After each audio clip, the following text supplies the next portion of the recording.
chers frères et sœurs en Christ. C'est encore pour moi un privilège de me tenir ici pour partager avec vous ce que le Seigneur m'a mis à cœur. Il y a quelques mois que je suis en train de suivre un jeune qui est en train de passer par un moment très difficile de sa vie. Et il a rencontré certaines personnes qui sont arrivées à tourmenter son esprit, à telle enseigne qu'en Jésus-Christ, maintenant, il ne voit pas le Sauveur. En Jésus-Christ, il ne voit pas le Seigneur. Et cela continue de meurtrir mon cœur quand je pense à lui. Aujourd'hui, qu'est-ce qu'il professe? Il dit qu'il faut retourner à la religion de nos ancêtres, parce que c'est ceux qui ont la vérité. L'islam est venu avec les Arabes, le christianisme avec les Occidentaux. Nous, Africains, nous devons retourner à nos valeurs ancestrales. Voilà la dérive à laquelle se trouve buté ce jeune. Quelles que soient les réflexions que nous avons partagées ensemble, j'ai par la suite vu qu'au lieu de chercher à comprendre, il a plutôt cherché à s'éloigner de moi en tant que son formateur. Donc c'est pour vous dire que nous, Église, nous devons être conscientes qu'il y a des gens qui sont en train de se mettre, de se glisser dans nos assemblées pour, n'est-ce pas, pervertir les enfants de Dieu. Il est temps que nous comprenions cela. Jésus-Christ nous a avertis, dans Matthieu 24, qu'il y aura des temps de séduction. Et nous sommes en train de vivre ces temps de séduction. C'est pourquoi le thème que je propose aujourd'hui est de voir Jésus, la personne la plus exceptionnelle de tous les temps. Jésus, la personne la plus exceptionnelle de tous les temps. Prions. Père, ce matin, nous sommes conscients que laissés à nous-mêmes, Seigneur Dieu, nous serons des jouets dans la main de Satan. Mais nous revendiquons, Seigneur Dieu, la puissance, le Saint-Esprit, tout ce que tu as donné, Seigneur Dieu, à tes enfants, toutes les promesses faites pour que nous puissions le vaincre. Sois maintenant présent dans cette salle, dirige tout le monde. Tous ceux qui, Seigneur Dieu, de près ou de loin, peuvent être attirés, Seigneur Dieu, par des courants séducteurs, que toi-même, Seigneur, tu les ramènes à la maison. Merci, Seigneur, pour ce que tu vas faire maintenant. Au nom puissant de Jésus. Amen. Donc, quand nous parlons de la personne de Jésus-Christ, il y a beaucoup de pensées. Beaucoup de pensées. Et aujourd'hui, certains ont vu en Jésus-Christ un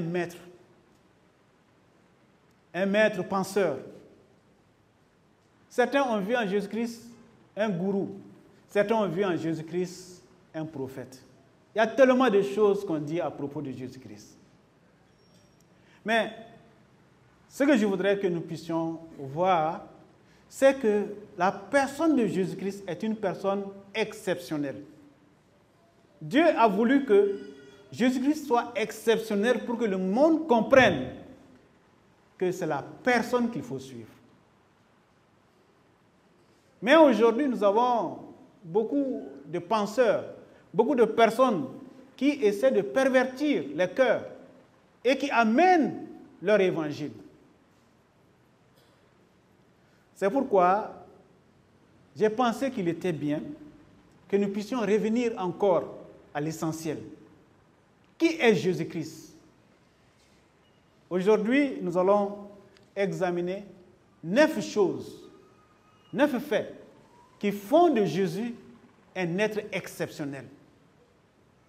Et si nous arrivons à comprendre ces 9 preuves, ces 9 faits, ces 9 choses, cela, au moment où nous serons en but à la tentation, à la séduction, nous pourrons résister.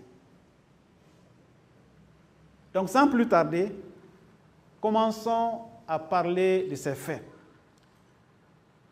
Quand vous posez la question à quelqu'un, qu'il soit chrétien ou non, vous lui demandez, depuis que le monde est monde, quelle est la personne qui a la plus influencé le monde?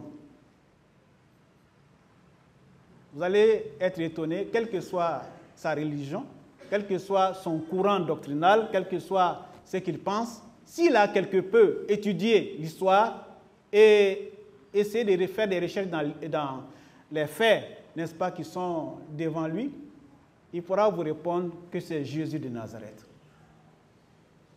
Jésus de Nazareth est la personne exceptionnelle. Jésus de Nazareth est la personne qu'il faut chercher à connaître. Voilà donc 9 preuves qui montrent que Jésus est exceptionnel. Nous commençons par la première. Quelle est la première preuve? Jésus est exceptionnel de par sa naissance. En tant qu'homme, nous naissons dans ce monde. Mais quand nous regardons la manière dont Jésus est né, cela doit nous amener à comprendre qu'il y a quelque chose que cet homme-là a, que les autres n'ont pas. D'abord, par sa naissance. Il est né d'une vierge. Quand nous regardons les hommes, chacun est appelé du nom de son père. Isaac est appelé fils d'Abraham, n'est-ce pas? Seth, Caïn, Abel sont appelés fils d'Adam. Mais quand nous arrivons à la personne de Jésus-Christ, quel est le nom de son père? Là, nous sommes butés à quelque chose. Depuis que le monde est monde, nous n'avons pas eu une telle personne.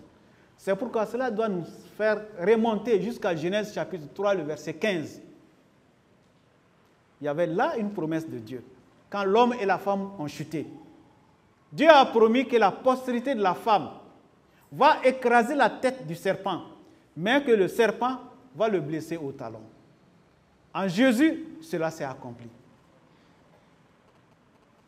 Depuis que le monde est monde, il n'y a pas un homme qui soit né de femme et qui soit sans père. Faites vos recherches, vous n'en trouverez pas. Donc cela devait normalement nous conduire à comprendre que ce Jésus-là, il est exceptionnel. Il y a quelque chose en lui qui doit nous attirer. Quand nous pensons toujours à cela, nous voyons que la naissance de Jésus-Christ a été prédite des centaines d'années avant sa naissance. Prenez par exemple Ésaïe. Ésaïe a prédit la naissance de Jésus 700 ans avant sa naissance. Michée, 500 ans avant la naissance de Jésus.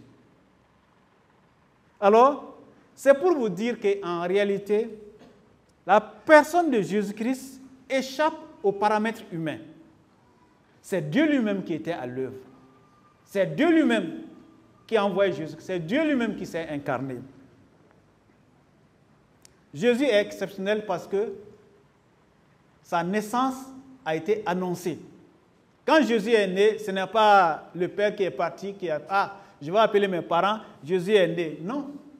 C'est les anges qui ont été envoyés pour annoncer la naissance de Jésus. Les anges sont envoyés par qui? Par Dieu. En fait, c'est pour dire que Dieu informe la terre qu'il y a quelqu'un qui est venu dans le monde qui est exceptionnel. C'est mon fils. Quand les hommes naissent, on entend les annonces. Et quelquefois ici, on entend l'annonce des naissances d'enfants. Mais cette naissance a été annoncée par les anges. Donc, cela voudrait dire qu'il faut faire attention à cette personne. La deuxième chose qui fait que Jésus est exceptionnel, c'est les prophéties accomplies dans sa vie. Jésus-Christ fut l'objet de près de 300 prophéties dans l'Ancien Testament. Et quand vous regardez Jésus, comment il vivait, c'est comme s'il était en train d'accomplir à chaque pas qu'il posait une prophétie biblique. Près de 300 prophéties concernant Jésus, il les a accomplies dans sa vie. L'histoire a confirmé dans les moindres détails l'accomplissement de ces prophéties. Quand vous regardez par exemple sa naissance, il est né d'une vierge, il est né à Bethléem, il a fait son enfance en Égypte, il a été trahi par un ami, il a été abandonné par ses disciples quand on est venu le chercher, il est resté muet devant ses accusateurs et il est arrivé à la mort et il a été crucifié, il est ressuscité. Si vous continuez, vous allez avoir plein de détails par rapport, n'est-ce pas, à la vie de Jésus-Christ. Et vous verrez que tous ces détails sont en train de corroborer des prophéties bibliques. Si vous n'êtes pas convaincu, ouvrez votre Bible et regardez Ésaïe 53. Et lisez Ésaïe 53 à quelqu'un qui n'est pas chrétien. Après Ésaïe 53, dites-lui de qui s'agit-il. Si cette personne a un peu de sens, il vous dira qu'il s'agit de Jésus-Christ. Mais Ésaïe, il a prophétisé quand? 700 ans avant Jésus. Mais quand vous regardez Ésaïe 53, c'est comme si Ésaïe était là pendant qu'on est en train de soumettre Jésus à toutes ces persécutions jusqu'à la croix. C'est comme s'il accompagnait Jésus-Christ, il a tout vu. Mais vous devez comprendre que Ésaïe et Jésus, entre les deux, il y a 700 ans. Donc c'est vous dire qu'il y a le doigt de Dieu dans cette affaire-là. Si nous continuons, en essayant de voir un peu les mathématiques, nous dirons que le calcul de probabilité qu'une personne accomplisse 8 de ces prophéties, quelqu'un a essayé de faire le calcul, il a trouvé que ça fait 1 sur 10 à la puissance 17. 1 sur 10 à la puissance 17. C'est vous dire que pour que cela soit accompli, il fallait écrire 0 et mettre beaucoup de zéros jusqu'à 1 jusque derrière là. Donc, c'est vous dire que la probabilité que cela arrive est vraiment très faible, voire irréalisable. Mais Jésus l'a accompli. C'est pourquoi un homme du nom de Blaise Pascal a pu dire, c'était un éminent philosophe et mathématicien français, il a dit ceci: la plus grande des preuves de Jésus-Christ, ce sont les prophéties. Alors cela nous amène à la troisième chose, le troisième fait qui amène Jésus à être un être exceptionnel, un homme exceptionnel, par sa vie sans péché. Jésus a vécu une vie sans péché. Il n'a jamais demandé pardon, parce qu'il n'a jamais péché. Mais nous, hommes, nous passons tout le temps à demander pardon, parce que nous faillissons. Et Jésus, pendant qu'il était avec ses détracteurs, ses adversaires, il a dit ceci: qui de vous me convaincra de péché? Si je dis la vérité, pourquoi ne me croyez-vous pas? Si moi je me permettais de dire la même chose, la même phrase que Jésus, je crois que mes frères et ma famille pourraient me dire: ah, tonton Emmanuel ou bien frère Emmanuel, il faut arrêter ça. Je dirais: ah, donc je ne t'avais pas vu. Donc si tu n'étais pas là, j'allais continuer à parler. Tout homme est faillible. Tout homme, n'est-ce pas, est attiré, n'est-ce pas, par ce péché. Au culte Bambara, je disais ceci: supposez que vous êtes en train de conduire votre véhicule et que la police soit en train de rafler les gens. Et vous trouvez un de vos amis qui n'est pas en règle et la police l'a arrêté. Il n'a pas ses pièces au complet. Et vous n'avez ni assurance, ni permis, ni carte grise. Votre ami est arrêté et vous voulez aller plaider sa cause. Quand vous allez arriver, le policier va dire: bon, toi qui viens même, montre-moi tes pièces. Et toi, si tu n'arrives pas à montrer tes pièces, tu vas t'ajouter à l'autre. C'est exactement ce qui se passe avec les hommes. Beaucoup d'hommes sont venus, ils se sont dit prophètes. Mais quand vous regardez la vie de ces prophètes-là, de l'Ancien Testament jusqu'au Nouveau Testament, vous verrez que chacun a commis, n'est-ce pas, un péché. Et de ce fait, il est incapable d'être le sauveur de l'humanité. Seul Jésus a pu se tenir parmi ses détracteurs, parmi ses ennemis, pour dire: qui d'entre vous peut m'accuser de péché? Jésus est aussi exceptionnel par l'enseignement qu'il a donné. Le caractère de l'enseignement que Jésus a donné était unique. Seul Jésus pouvait enseigner comme l'enseignement qu'il a donné. Un jour, des gens voulaient faire du mal à Jésus, ils voulaient l'arrêter, et ils ont envoyé des émissaires pour l'arrêter. Et quand ces émissaires sont venus, au lieu de l'arrêter, ils ont d'abord écouté ce qu'il est en train de dire. Après avoir écouté ce que Jésus était en train de dire, ils ont fini par lâcher prise et n'ont pas pu arrêter Jésus. Mais ils sont retournés vers ceux qui les ont envoyés. Et ils ont fait un compte rendu. Écoutez bien ce qu'ils ont dit. Jamais, nul homme n'a jamais parlé comme cet homme. Nul homme n'a jamais parlé comme cet homme. Ceci pourrait dire, mais on vous a envoyé l'arrêter, vous êtes venu dire autre chose. Mais ils ont été touchés par ce caractère unique de son enseignement. Aujourd'hui encore, l'enseignement de Jésus continue de faire parler. Avant, on disait que œil pour œil, dent pour dent. C'était la loi du talion. Mais Jésus est venu, il a donné un autre enseignement. Qu'est-ce qu'il a dit? Il a dit, vous avez appris qu'il a été dit, tu aimeras ton prochain et tu haïras ton ennemi. Mais moi, je vous dis, aimez vos ennemis, bénissez ceux qui vous maudissent, faites du bien à ceux qui vous haïssent et priez pour ceux qui vous maltraitent et qui vous persécutent. Matthieu 5, 43 à 44. C'est pourquoi un homme du nom de Thomas Jefferson, il fut le 3e président des États-Unis et il est l'auteur principal de la déclaration d'indépendance des États-Unis, a dit ceci. De tous les codes de morale, anciens ou modernes, que j'ai pu observer, aucun ne me paraît aussi parfait que celui de Jésus-Christ. Voilà une déclaration qui doit nous amener à comprendre qu'en Jésus, il y avait quelque chose que nul autre n'avait. C'est pourquoi l'apôtre Simon Pierre a pu déclarer, quand Jésus a dit, vous êtes libre de me quitter. Et Simon Pierre a déclaré, à qui irons-nous? Tu as les paroles de la vie éternelle. À qui irons-nous? Mais malheureusement, aujourd'hui, après avoir découvert que Jésus est Sauveur et Seigneur, il y a beaucoup de personnes qui sont tentées d'aller ailleurs. Mais nous devons savoir, comme Simon Pierre l'a dit, à qui irons-nous? Là où nous allons aller, nous allons n'avoir que déception et frustration. Alors aujourd'hui, nous devons nous rendre compte que Jésus est le seul chemin. Il a lui-même déclaré cela en Jean 14, le verset 6. Il a dit, « Je suis le chemin, la vérité et la vie. Nul ne vient au Père que par moi. » Cette histoire d'être le chemin,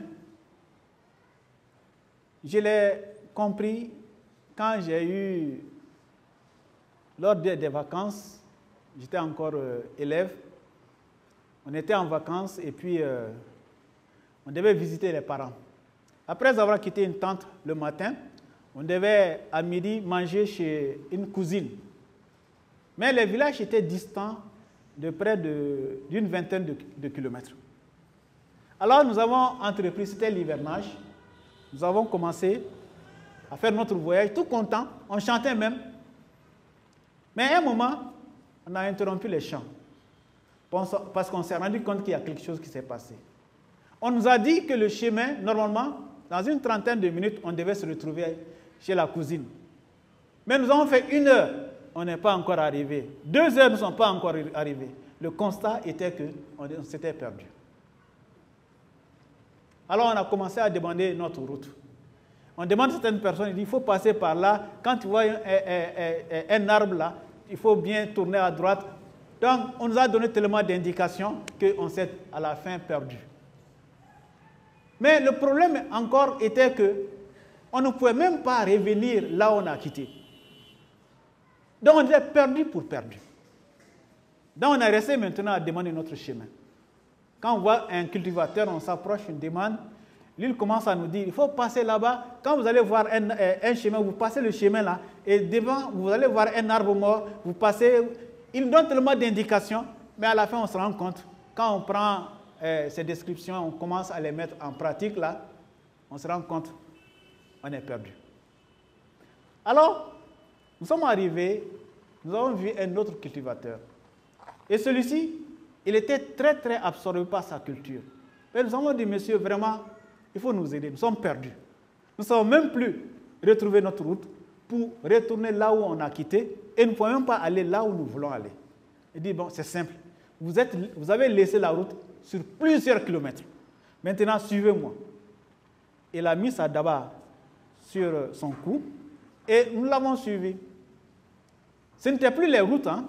Lui, il coupait les feuillages et puis nous, on suivait avec la voiture. Il a ainsi coupé les feuillages sur on a fait près de 10 minutes pendant qu'il était en train de couper les feuillages et nous, on le suivait. Et il est arrivé à un moment donné et on a vu la route. Il dit, bon, voilà la route. Vous suivez la route sur la droite et dans 5 minutes, vous allez arriver chez votre cousine. Bon, quand on vous dit quelque chose comme ça, vous dites, mais ce n'est pas possible. Mais nous lui avons fait confiance et nous avons suivi la route. 5 minutes plus tard, nous étions chez notre cousine. Il connaissait la route. Il n'a pas dit, je vous donne les indications. Il dit, suivez-moi. Aujourd'hui, beaucoup de prophètes, beaucoup de gens qui se prétendent être des personnes qui amènent la paix, qui amènent le salut, disent, il faut faire ça, il faut faire ça. Ils ont tellement de préceptes. Mais Jésus, qu'est-ce qu'il lui dit? Il dit, suivez-moi. Je suis le chemin. Suivez-moi. Mon frère, ma soeur, est-ce que tu suis vraiment Jésus? Ou bien, tu as encore d'autres choses que tu es en train de suivre? Parce que certains ont vu dans le sacrifice de Jésus, dans ce que Jésus-Christ a fait, ils ont vu qu'il y a encore quelque chose à ajouter. Mais nous devons comprendre que ce que Jésus-Christ a fait est suffisant. Nous n'avons qu'à l'accepter et ainsi nous aurons le salut. Cela m'amène à mon 5e point. Jésus est exceptionnel de par ses déclarations sur sa divinité. Jésus a déclaré, moi et le Père, nous sommes un. Et vous trouverez ça dans Jean 10, le verset 30. Il n'a pas dit qu'il est un petit Dieu. Non, il dit, nous sommes un. Nous devons donc comprendre que cet homme exceptionnel auquel nous avons affaire, c'est Dieu fait homme. Et il a toutes les potentialités. Ce qu'il dit, c'est ce qu'il fait. Nous allons voir dans le Nouveau Testament des occasions où des hommes vont adorer Jésus. Ils ne vont pas seulement écouter ce qu'il a dit. Écoutez ce que Philippe dit.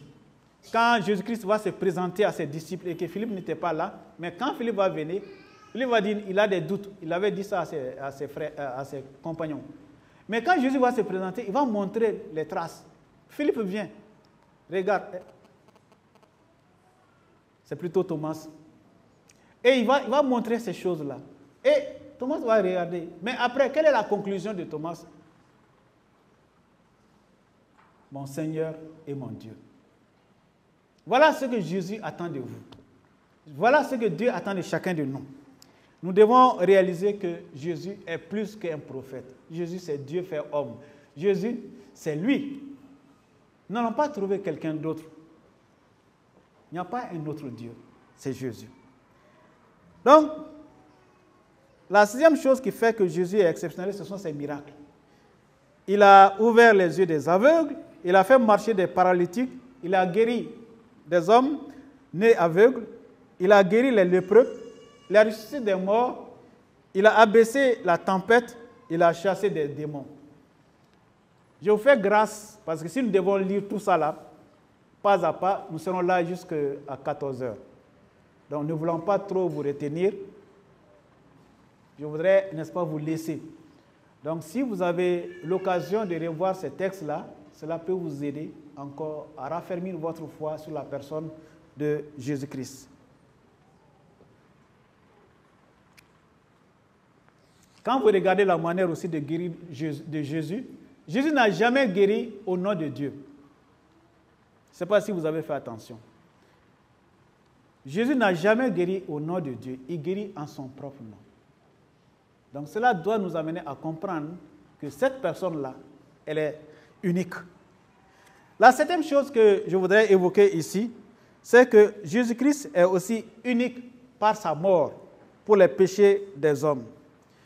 Jésus-Christ n'est pas venu principalement pour nous donner un exemple ou pour nous enseigner sa doctrine, mais il est venu pour mourir pour nous. Pour mourir pour nous. Très souvent, les gens viennent dans le monde, mais vous ne verrez jamais quelqu'un, on dit qu'il est venu pour mourir pour les hommes. Mais Jésus est venu avec la mission de mourir pour toi et pour moi. Donc nous devons comprendre en cela qu'il est vraiment, comme Jean l'a dit, il est l'agneau de Dieu.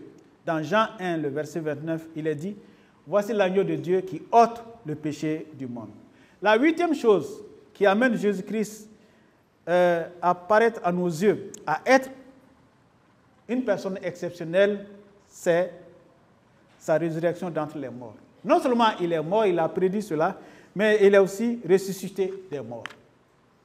Jésus a prédit sa résurrection. Il a dit qu'il a le pouvoir de donner sa vie, mais aussi il a le pouvoir de reprendre sa vie. Personne ne peut dire ça. Aucun homme ne peut dire ça, mais Jésus l'a fait. Il a dit, j'ai le pouvoir de donner ma vie, mais aussi j'ai le pouvoir de reprendre ma vie. Donc Jésus est exceptionnel. La résurrection de Jésus-Christ, comme le prouve Romains 1, le verset 4, montre que Jésus est vraiment Dieu. Et nous devons comprendre cela. Et quand nous lisons un peu cette défense, cette apologie du christianisme que l'apôtre Paul fait dans 1 Corinthiens 15, vous allez voir que l'apôtre Paul va finir par dire, si Jésus-Christ n'était pas ressuscité, notre foi serait vaine. Mais gloire à Dieu, Jésus est ressuscité. Et nous sommes sûrs, ce en quoi nous croyons est la vérité. Et cela donne au christianisme sa véracité. Le christianisme est authentique. Vous pouvez faire confiance à ce que Jésus-Christ a dit. Vous savez, quand vous prenez les religions, si vous enlevez dans les religions les fondateurs, vous allez voir que toutes les religions vont continuer à marcher. Mais quand vous prenez le christianisme, vous enlevez la personne de Jésus-Christ, le reste devient une coquille vide. Parce que Jésus-Christ est la personne centrale. Tout tourne autour de Jésus. Et sans Jésus, il n'y a pas de relation avec Dieu. Finissons maintenant par le dernier élément, la neuvième chose. Jésus est personne exceptionnelle parce qu'il est le seul capable de satisfaire la soif spirituelle des hommes. Dans Matthieu 11, le verset 28 à 30, Jésus disait, « Venez à moi, vous tous qui êtes fatigués et chargés, et je vous donnerai du repos. Prenez mon joug sur vous et recevez mes instructions, car je suis doux et humble de cœur, et vous trouverez du repos pour vos âmes, car mon joug est doux et mon fardeau léger. » Matthieu, chapitre 11, le verset 28 à 30. Il a aussi dit, dans Jean 7, le verset 37 à 38, il a dit ceci. « Si quelqu'un a soif, qu'il vienne à moi et qu'il boive. Celui qui croit en moi, des fleuves d'eau vive couleront de son sein, comme dit l'Écriture. » Jean chapitre 7, le verset 37 à 38. Jésus, le ressuscité, vous invite aujourd'hui. Jésus, le ressuscité, vous invite aujourd'hui. Il a dit, « Voici, je me tiens à la porte et je frappe. Si quelqu'un entend ma voix et ouvre la porte, j'entrerai chez lui, je souperai avec lui et lui avec moi. » Aujourd'hui, Jésus est encore vivant. Il est ressuscité et il est prêt à offrir la vie éternelle à tous ceux qui l'acceptent, comme ce passage que nous venons de lire. En conclusion, que vous dirais-je? Je vous dirais que Jésus est une personne incontournable.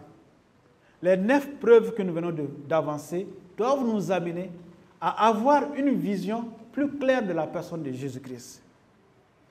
Un professeur d'université du nom de C.S. Lewis dans son livre « Fondement du christianisme » a dit ceci.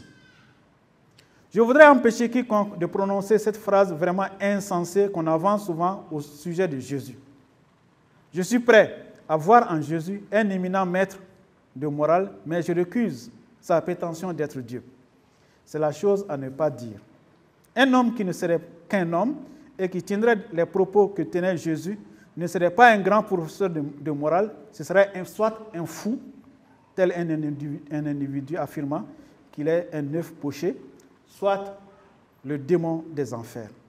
Il vous faut choisir. Ou bien cet homme était et reste le Fils de Dieu, ou bien il ne fut rien d'autre qu'un aliéné mental, ou pire encore. Vous pouvez l'enfermer comme fou, lui cracher au visage et le tuer comme un démon.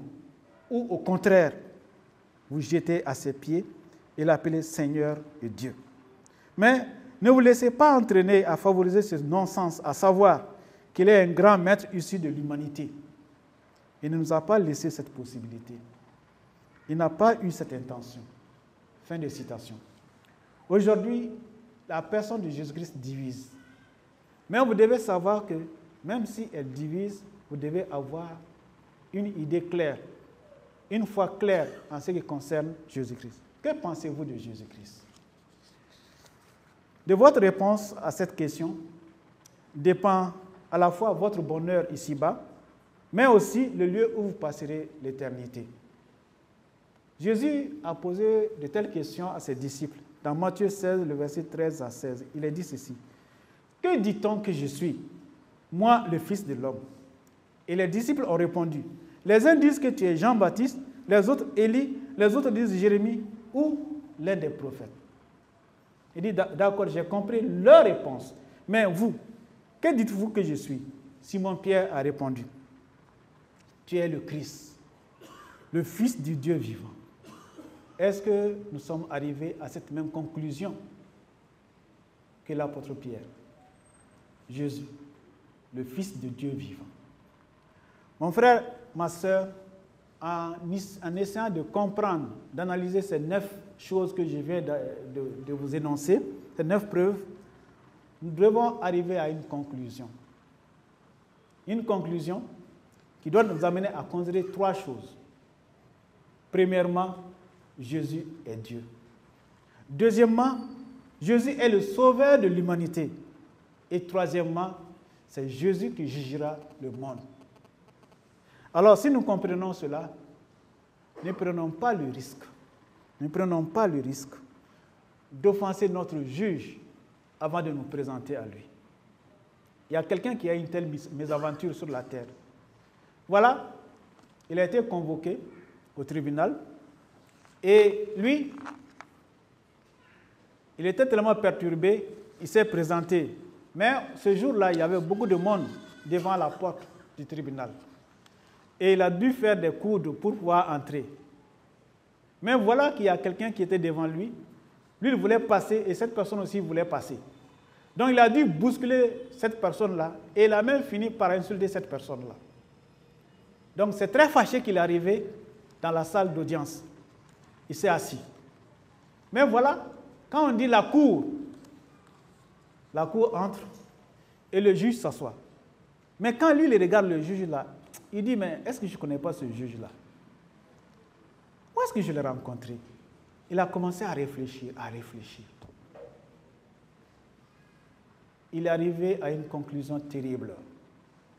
Ce juge-là, c'est la même personne qui l'a bousculé à la porte, qui l'a insulté. Et c'est lui aujourd'hui qui est devant, qui s'assoit, qui va le juger. Il dit, c'est fini. C'est perdu pour moi d'avance. Mes chers frères, mes chères sœurs, nous devons comprendre, quel que soit ce que nous disons de Jésus, nous le retrouverons devant, au tribunal. Alors, avant que nous arrivions là-bas, mettons-nous, n'est-ce pas, en bon terme avec lui. Et ça va nous arranger. Que Dieu nous bénisse.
vie en sacrifice pour me